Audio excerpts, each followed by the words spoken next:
One man, one mission, to rid the world of chronic anxiety once and for all. The Anxiety Guy, Dennis Simsek, shares his personal transformation from living a life filled with overwhelming worry to becoming a full-fledged positivity machine, a leading authority in generalized anxiety. Dennis gets to the truth of your mental health challenges and sets you on a path to transforming each and every area of your life. Here he is, the one and only, the Anxiety Guy.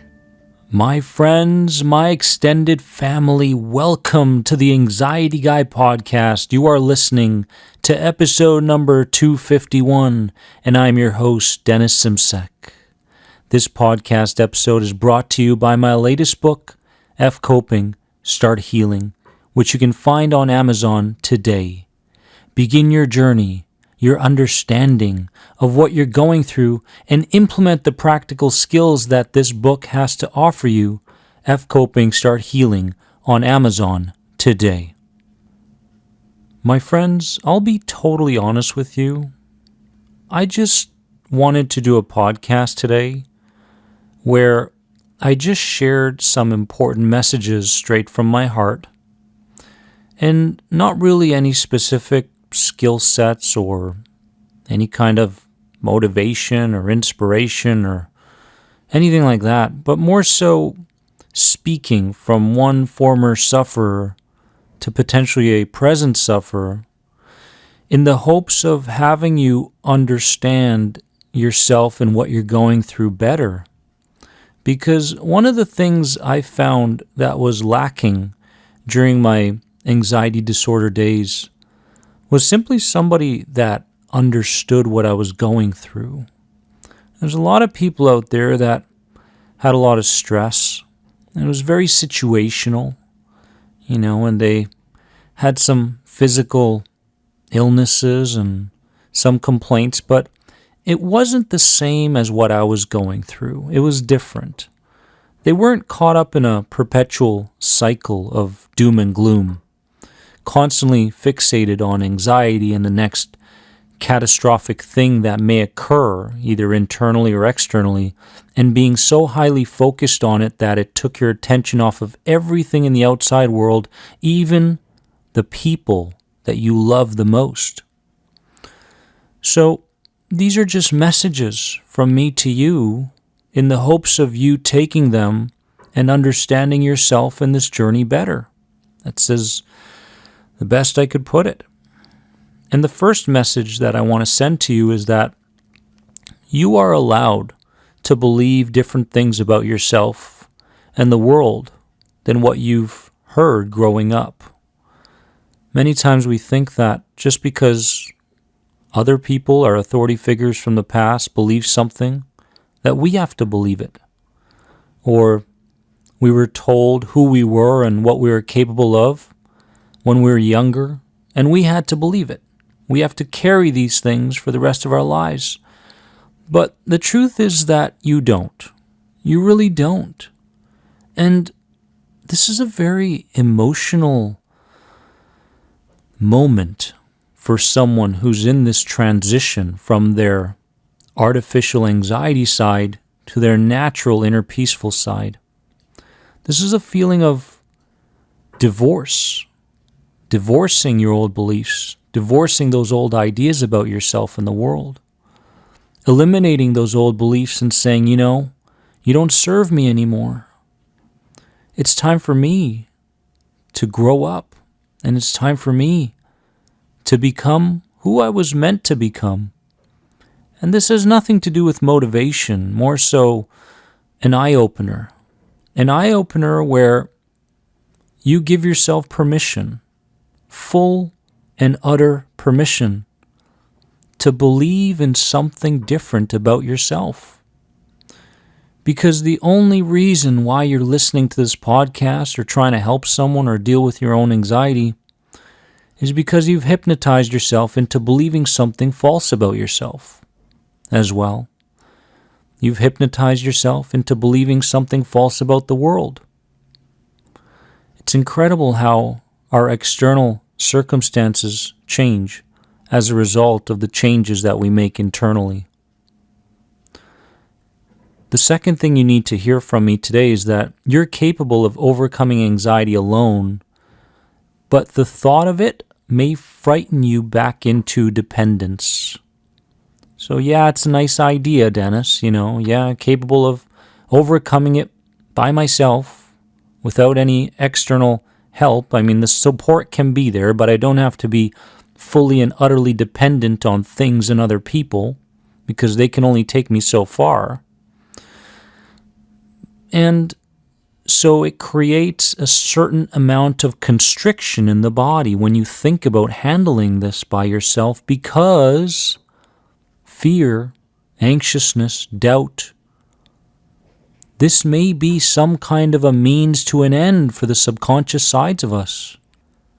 Many times we don't realize that this fear, this doubt, is a call for love, is a call for connection, is a call for guidance.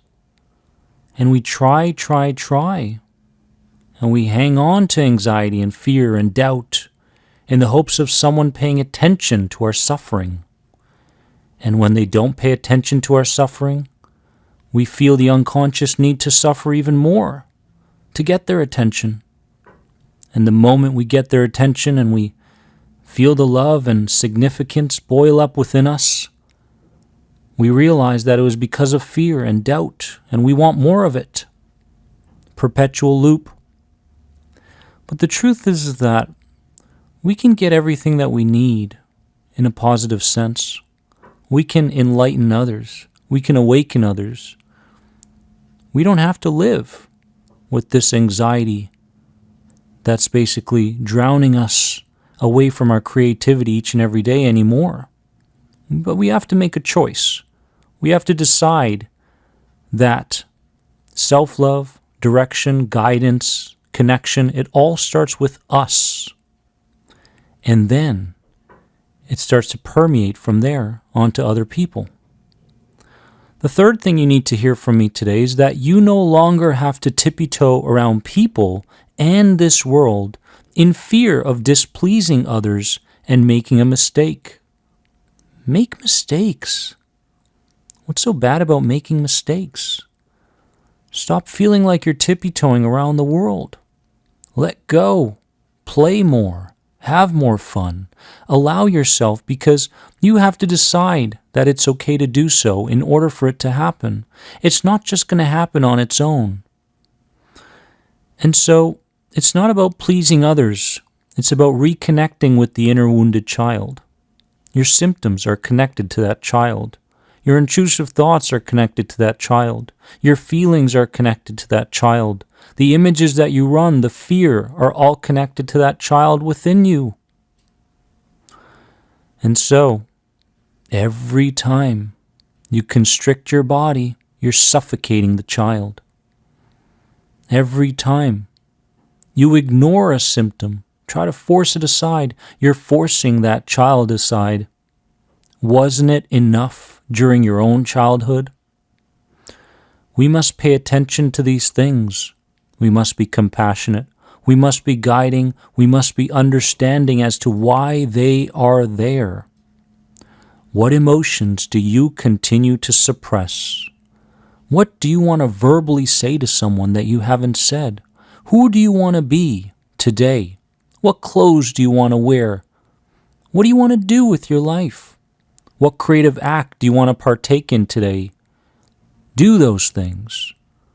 And stop thinking about the consequences of those things.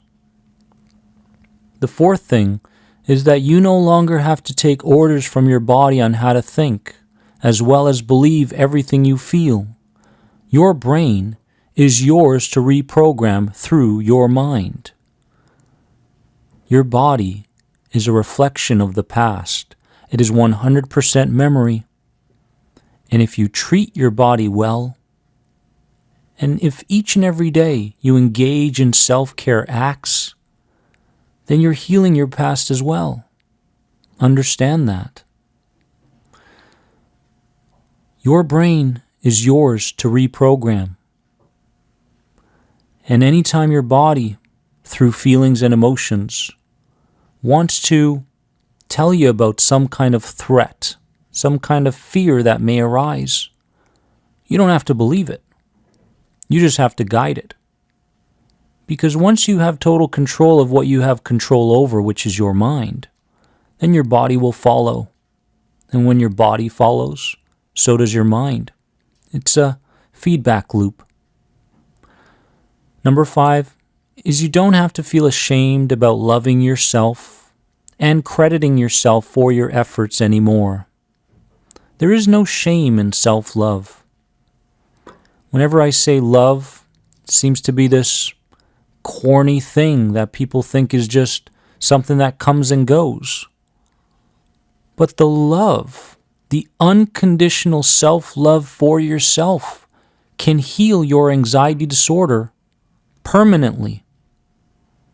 Now, you may not believe that right now, but give it a chance. Give yourself a chance. Notice how that gentleness and compassion does start arising within you, and then notice how you start to treat your fears then. To see yourself as more than an anxiety warrior, you must repeatedly imagine the desired outcome that you want. As well, you must respond to fear with understanding and guidance. Do those things starting today, and I promise you, you're going to start getting to a better place. This journey is on you. You deserve it. Unconditional love is coming your way because you deserve that love. You don't have to prove it. You don't have to do anything for it. Just tap into it. Because these are nothing more than parts. Anxious parts, fearful parts, sad parts, angry parts. You're giving those a lot of attention and building on those. But then there's other parts of you that are not getting any attention. Why don't you, starting today, start paying attention to those parts that you've neglected, those self-loving parts, and give yourself some credit right now. Remember that you are more than anxiety. Don't ever forget it. Have a wonderful day. And if you have any other questions on any of my programs, head over to theanxietyguy.com. I'll see you soon. Thanks for being an important part of the Anxiety Guy podcast community. If you enjoyed this podcast, please leave a positive rate and review. If you're searching for further support on your road to recovery from anxiety, head over to anxietyexit.com and take part in the powerful End the Anxiety program based around the CBT model. If you're searching for a more one-on-one approach, you can sign up now for personal coaching sessions with Dennis via Skype. Remember, you are more than anxiety. See you in the next episode.